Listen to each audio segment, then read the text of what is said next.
So, and I'm sure you guys all have your processes. And again, I'm going to tell you what's worked for me. So before a big movie comes out, before, back in the days when I was wrestling with WWE, a WrestleMania match, anything big that would happen, I would always take a moment and I'd just remind myself, all right, I was evicted when I was 14. We were kicked off the island. We couldn't live in Hawaii. Had no place to live. A lot of shit happened then when I moved to Nashville. I was arrested multiple times by the time I was 16 years old. Like, I remember that. If I were playing on this team, which my skills are, what's that term? Oh, the shits. So I never play. But before I lace up, before I get on the court, before I play in these big games, before I go to the Staples Center, where history is there, those are historic walls there at the Staples Center. I would remember that, and it allows me then to be present in the moment and understand, holy shit, the stuff I have around me right now, this is the shit that I dreamed of when I was a kid. I am here. I played for University of Miami, played for great teams. Warren Sapp, Ray Lewis, they were my teammates. They were balling. Warren Sapp was playing tight end that time. I was starting defensive tackle. Yeah, they moved him over to D-line.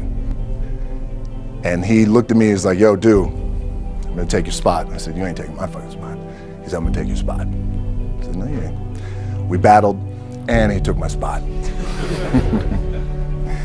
Now you can imagine how that fucked with me, because there goes my opportunity.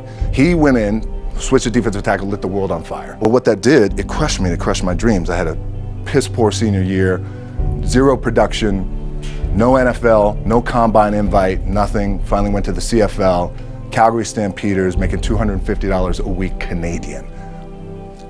Now I had to send that shit home to my wife at that time. Had no money.